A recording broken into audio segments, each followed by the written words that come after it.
you doing? We're doing another CinemaWins reaction video. Oh, I just realized the microphone was over there, so let's try it again. Hello, how you doing? We are doing a CinemaWins reaction video on, this time, Spider-Man 3, completing the Sam Raimi trilogy. Now, I already planned on doing the Spider-Man movies, but this one was actually requested by Matidia Loran. He suggested this because it's like saying that I didn't really like the movie. Actually, that is not true. I actually do like Spider-Man 3. I think it's one of those good, not great movies. But yes, it's definitely very flawed, but I think there's actually plenty of good things about it that, for me, overshadow the bad. Kind of like the Star Wars prequels in a way. But yeah, I am interested to see Lee's take on it. So without further ado, let's get this over with.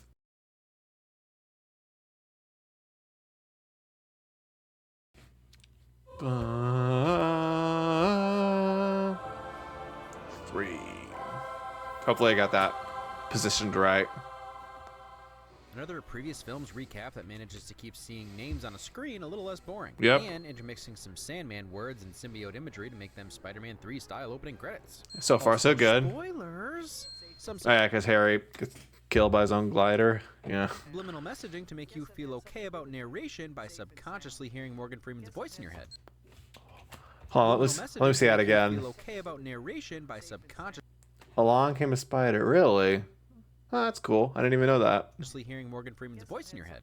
He's Spider-Man, but Peter's still a nerd. Yep. There should be enough setup for when the infamous Saturday Night Fever strut happens and why. They say that falling in love It's wonderful. And Get Your Gun song is a pretty good explanation of MJ's relationship with Peter. It is, yeah. Well, that music transition is really good. Well, I made it 5 wins in this time without talking about the score. But what a superb transition sliding Yeah, from he MJ's says it song too. to the Bad Vibe Alert theme. Yep. I love my flowers, they're beautiful. And those are from Harry. Overcompensation. Yes. Wasn't very loud. It's the acoustics. It's all about diffusion. It keeps the sound waves from grouping. You're such a nerd. So Harry's not the Hobgoblin, but why does he have a golden-looking Hobgoblin mask? Coincidence? Yep, most likely. Oh. James Franco's workout routine. Ah. Talk about a different setup from Spider-Man 2. School's going all right, he's making it to MJ's play, and he's also Spider-Maning all at the same time. Yeah, no real notes so far, but that's a good one, yeah. Real inverse of the second movie, showing Peter's life going well, which then makes his life going bad feel all the more, maybe not jarring, but actually maybe jarring is the right word, though there's probably a better word out there, if you know what I'm saying. And a meteor shower is as good a reason as any for the symbiote to crash land on Earth. Yeah. They gave the symbiote a real evil movement design. Less like the liquidy look it had in the cartoons, somewhere between Armus from Skin of Evil and, well, a spider. But more sinewy like the comics. Yeah. Okay. Maybe I'll start a debate in the comments, but which symbiote is better? The one in this movie, or let's put a picture of it. Is the symbiote better in this one or in the Venom films? Because the one in the Venom movies is definitely more liquidy, I feel like. Well, this one is more, I feel like has more personality. I don't know. Kind of weird too how this in this one the symbiote just kind of crashes. We don't even know where it came. If you haven't read the comics, which I didn't, you don't know where that thing came from. It just kind of comes out of nowhere. A little weird, but it's fine. This movie already has a lot going on, so it's fine. They don't really need to explain it. It's not really that important anyway. But yeah. Ah, lol. A Sandman. It's not your fault this didn't jumpstart your career. Just imagine if Sandman had been the only villain. We'll always have wings and sideways. Yep, that's the right shirt. It is. I'll make you healthy again. Whatever it takes. Don't worry, BB. The bride will save you. A man Is that a reference to Kill Bill? Was that girl in Kill Bill? Probably let me know, but that's cool if that's true. has to be understanding and put Put his wife before himself. Well, that's just some more excellent advice from Aunt May. At some point, it might be a good idea to just stop riding that scooter in the street. Yeah, But if literally. he didn't grab by baddies off his scooter, we wouldn't have gotten this amazing Peter Parker web slinging. Oh yeah, I can't think of any other. Well, actually, briefly in Far From Home when Tom Holland was out of the suit. That's the only other time I can think of when Peter is fighting without the suit. It's pretty cool. Anyone who's ever tried to get a spider off them just by shaking knows how realistic this is. Great arachnid. That's to human satisfying. translation. That's a satisfying shot. And I can remember being immediately pulled into this movie with this first action set piece. Yeah. Never gonna complain about a sweet green goblin sword, and the CGI is again really impressive. It's like you can tell it's CGI. It doesn't look amazing, but I think it looks good enough. Like where it's like it gets the general idea across, you know. And it's specifically a win since so much of this CGI is of Peter not in his suit. That's true. I just love seeing Peter Parker sling around. Anti-Stormtrooper web balling. I'm pretty sure this is the same alley he found his powers in Spider-Man 1 and lost his powers in 2. Important alley. Yeah. Almost Saving your friend that was trying to kill you. almost want to say too that I also think the Harry Peter fight in this sequence is honestly a really underrated fight. I think it's really fun. 1 and lost his powers in 2. Important alley. Yeah. Saving your friend that was trying to kill you. I also wanted to note too, what would that conversation have been like? Like Peter brings Harry's body to the hospital. What was the conversation like? Like, what did he tell the doctors? Like, oh, hey, we were. What happened to him? He hit his head on something. He, like, cause it's just funny to think about, you know. The Sandman's transformation. Gotta love when they go down to the molecular level. He's got snapped out of existence. Quality hiding spot. But there's been some memory impairment, particularly short-term memory. We talking back to 2002 or? My best. Yeah, that huge plot convenience. Cause put Harry's whole revenge plot on hold so Sandman can be the villain. Yeah, that's definitely one of the flaws, I would say. Like the fact it shows that there's too much going on, that they just put a plot point on hold so then another plot line can happen. It feels forced. Definitely makes this feel the worst structured of the three. But I mean, I think once it gets to the ending, it's good, but we'll get to that later. Friends. Give my life for them. Truth, which is self-sacrifice shadowing. That's true. Oh, this scene. Size expectation subversion. The CGI in the fight was good, but this scene is still one of the coolest sequences in the series. It's amazing. The slow build as Sandman starts to take form.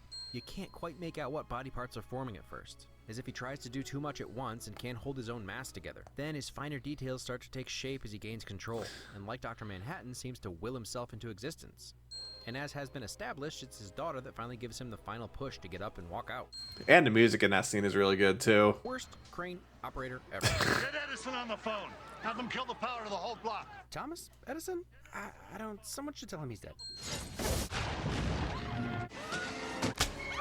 I immediately thought Bryce Dallas Howard in my head. My mind didn't realize, oh, wait, no, she's Gwen Stacy in this. Like, okay, that's a bad sign. I just immediately thought, oh, that's Bryce Dallas Howard in this. Oh, wait, no, she's playing Gwen Stacy. Because I'm so used to Gwen Stacy in the Andrew Garfield movies or Gwen in the Spider-Verse movies, Spider-Gwen. So, I don't know, it's weird. And maybe it's because Bryce Dallas Howard is a recognizable actress. You know, Jurassic World. She's director of some Mandalorian episodes and all. I don't know, weird note. Oh, yeah. Man, Gwen Stacy is almost more of a destruction magnet than MJ. Literally. Oh, this scene is awesome. Yep. He actually saves Gwen instead of, unlike Andrew in The Amazing Spider-Man 2. It's too soon. Nah, he dead. Not that one.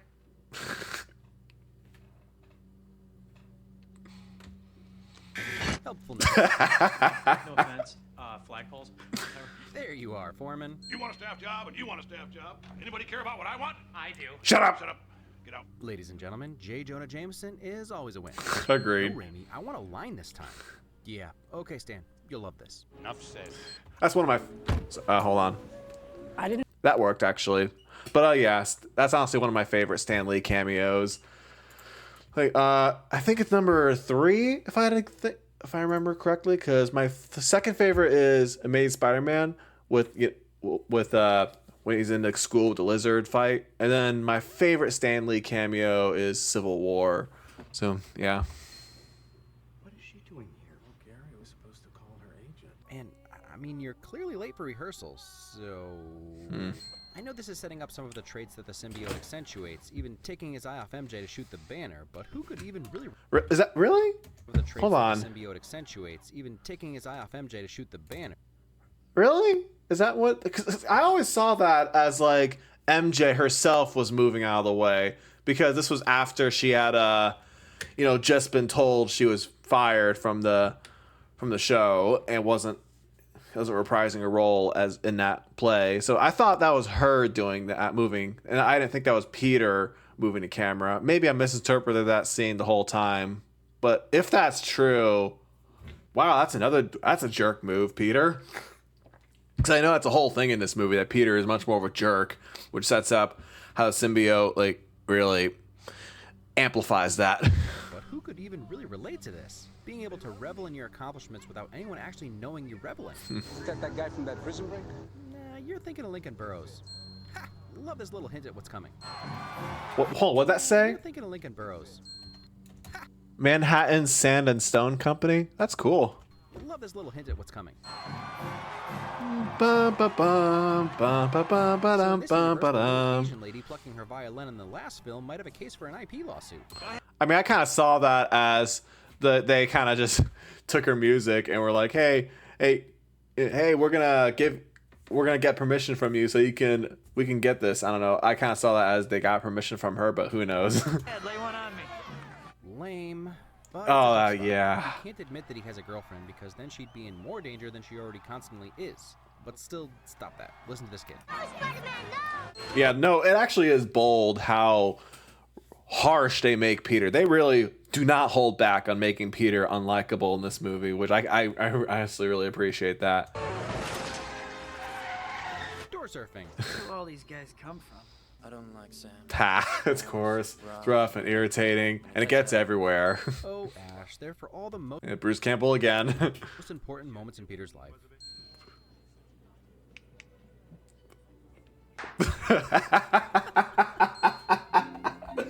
Yeah, agreed. He actually dodged another bullet since she walked out before hearing her Broadway failure song. Yeah, exactly. Man, is that the scar from his spider bite that gave him his powers? A Spider-Man Cool. listening to the police scanner montage is the fastest way to get venomized. Yep. Symbiote vision, like Predator vision, but less infrared and heart beating. Yeah, and apparently the symbiote was just kind of hanging out in Peter's apartment room for who knows how long, and just kind of now decided to. It was weird. Pretty awesome shadow puppet venom you've got going there, with the tongue and everything. Yeah. Oh, that music! One of the coolest reveal transitions of Black Suit Spider-Man. Oh, yeah. Christopher Young isn't about to surpass Danny Elfman, but the Black Suit Spider-Man theme is epic as it comes in from the silence. Like, if you told me that this score was done by Danny Elfman, I honestly would have believed it. Like, I think Christopher Young does a really good job emulating Elfman's style. As if they've been transported to another world, even the coloring of the city is shifted to darker tones under a dark and cloudy sky. And they've set up a pretty good reason for him to choose the black suit when it comes to Marco.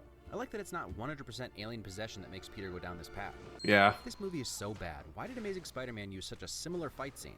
For me, this is one edge this film has in the rest of the trilogy.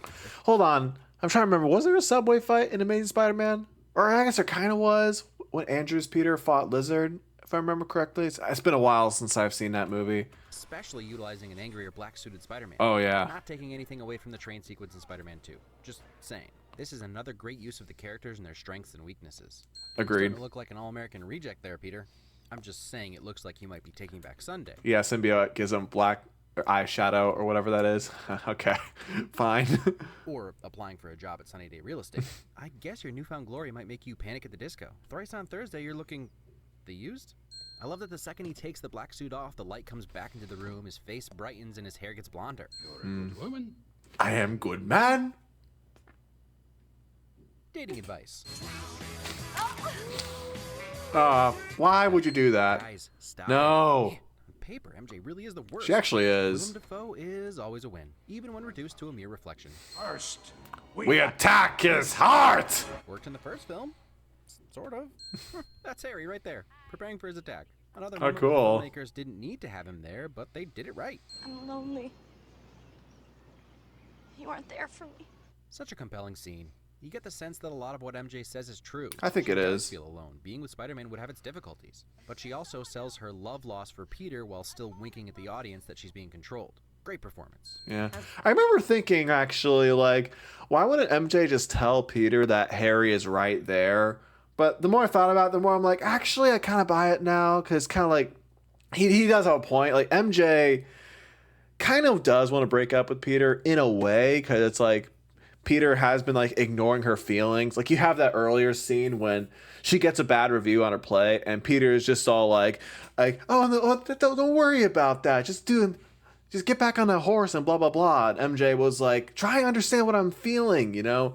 And I was like, so I do buy that MJ kind of wanted to in a way, and even though it's a little weird, she doesn't tell her, hey, Harry's got his memory back and whatever. But it's fine. It's still a kind of heartbreaking scene too.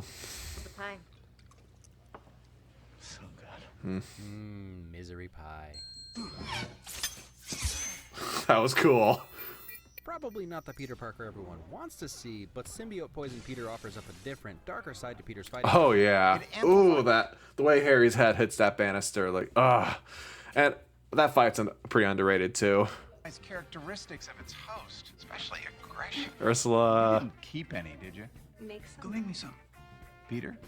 No. Of course not. And so it begins. But just in case there was any question whether Raimi had planned for Connors to finally become the Lizard, Peter Parker. and the final payoff to their flirtation through the years. Yeah. Self-restraint. It's lame. I get why people think it's lame. Honestly, it never bothered me. Still doesn't. Because it's also deliberate. He's just a dweeby kid who no longer has any inhibitions. The symbiote doesn't make you cooler, it just makes you not care whether you're cool or not. Honestly, the fact that this whole thing became a meme makes it even more funny to me. It just makes it more enjoyable. But really, this is one of those ridiculously cheesy and dumb moments that it crosses back into awesome territory. I laughed in the theaters, the response you're supposed to have, and I laughed again this time. Yeah, I laughed It's always too. a bold move to have your main protagonist break two girls' hearts in one blow. Oh, yeah. Bryce also really pulls the empathy out of you. And then a little backhand to nail it all home. Oh man, I talked about that in Revenge of the Sith too. Like they had a bold move in that movie, having Anakin choke his wife. They did something similar in this one. Peter hitting MJ. They broke up at this point, but his girlfriend, his ex-girlfriend, he hits her, and it's like, man, again, they were really bold to make Peter this unlikable, having him do such a horrible thing, and like just it's weird. It's weird to appreciate violence, but I hope you get what I'm saying. I hope I don't sound sadistic. Even after everything, you still get the sense that MJ recognizes it's not really Peter and something else is going on.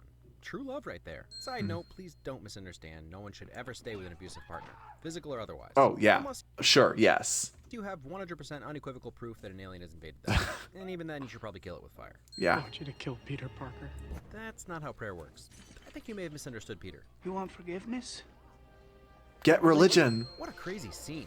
More visual storytelling like the Sandman's materializing scene that's performed amazingly by Toby. Cool effects, scary look at the symbiote being its own entity, and Venom shadowing the end. Oh, yeah. Venom. And that's just a yup. The blade that pierced his Ah, body that. came from his glider. There's no question that he died by his own hand. Like, wait a minute. You knew that the whole time? And you're only now telling him that? Like, what? Okay, so everyone gets mad at Bernard for holding on to this information. Yeah. Sure, that's one issue.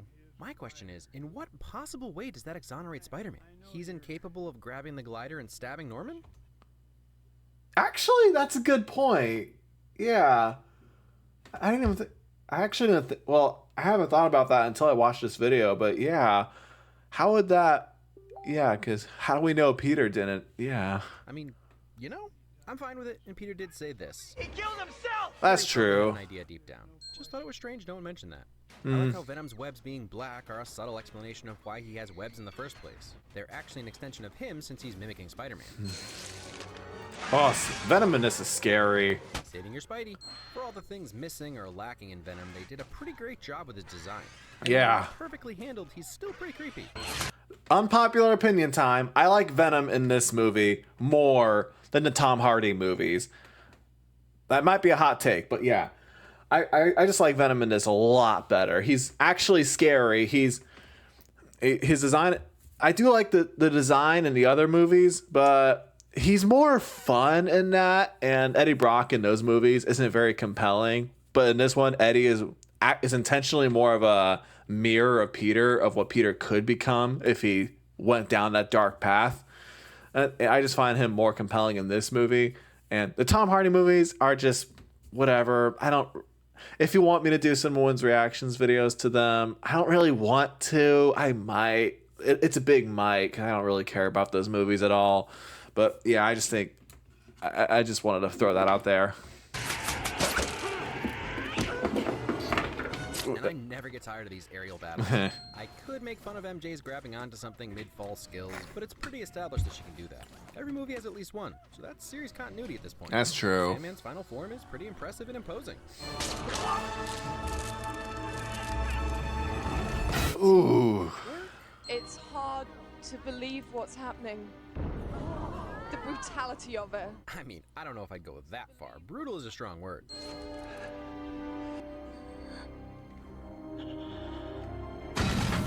Brutal. Yeah. Wicked cool. Get those kids some Oscars. Raimi's kids? All the more reason. Sure. So sad. Yes. To see these two friends reconcile and work together, powered up for the first time. Oh yeah, and the way the music builds that up too. Like, yeah, I think like the first two acts a little messy, like the way they try and juggle all these stories. But once it gets to the third act, I think that's when it gets really good. I think the third act like brings all these stories together in a good enough way where I'm like satisfied by the end. That's just me. It's not perfect, of course. It is weird how they just had MJ be captured again for the third time in a row, but I still think the climax comes together mostly really well. Films extra. Negotiation skills. His daughter? Even better. Emma Raimi, okay. This thing got any more? Hang on! To what? Teamwork. Go, buddy! Got her! Saving MJ with teamwork. I actually remember seeing a meme about that. Like, and when Toby pops up in No Way Home, and there's that brief moment in the movie when the three Spider-Mans are like Toby and Andrew are like, we've never been in a team before. But it's like, Toby kind of was in a team in this one, because he fought with Harry against Venom and Sandman. So, that's a little weird. Like, they kind of forgot about, I guess Toby kind of forgot about that, but fine. It's fine, whatever. Being bad. It makes me happy. Sometimes it's okay for a villain to just like being evil, especially with the other two villains having hearts of gold. That's true. Oh, Harry. And an interesting mirror of how his father died by his own glider. See what I mean? Very obvious, yeah. Oh, this scene is awesome. Is it just me, or is there something super satisfying about this sound wave solution? Oh, no, it There's is something satisfying. So powerful about it, and I can't help but get chills watching Spidey own Venom. Yeah. The absolute surprise that the symbiote could retain its form after its host was gone. Oh, yeah. When I say retain its form, I meant amplify. I forgive you. Forgiveness. Yep. He actually didn't talk about it at all, which I'm surprised. I just realized, but he didn't talk about the retcon that Sandman was actually the one who killed Uncle Ben. I know many people were upset about that. Like, why would you retcon the first movie like that? I get it. It does feel like a retcon. And it's a bit of a forced way to give Sandman a personal connection to Peter. I didn't really like it at first, but I've grown more appreciative of it. I get the intention behind it. I'm fine with it now. Just it's one of those things I've just kind of accepted. You know, it doesn't really take away too much too. Like, Peter, in a way, is still responsible for Ben's death, because they do say that the guy that Peter let go, they say that he accidentally was moving Sandman around and he accidentally shot Ben. So Ben's death is still sort of Peter's fault. You know what I'm saying? So it's not that's still intact. They didn't take that away.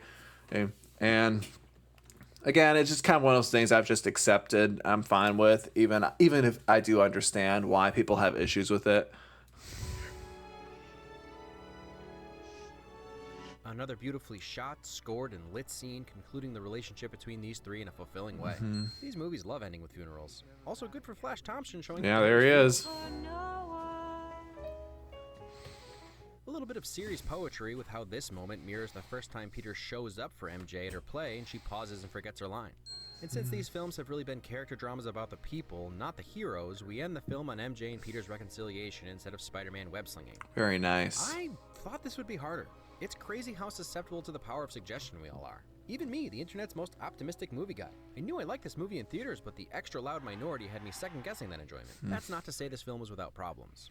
The story can feel disjointed at times. Very much. Follow a particularly solid structure. Yeah. Harry is our antagonist in the beginning, and then he disappears for a while. Sandman is a villain for a bit, and then he disappears, and then, oh look, Venom! But No, seriously, yeah, that is definitely an issue with this movie. It does, again, it has too much going on. It really struggles juggling three villains, and it definitely could have been better. Even Sam Raimi doesn't really like this movie and doesn't like how it turned out, and I understand what his feelings. He could have done better, but I still think this movie does a lot right.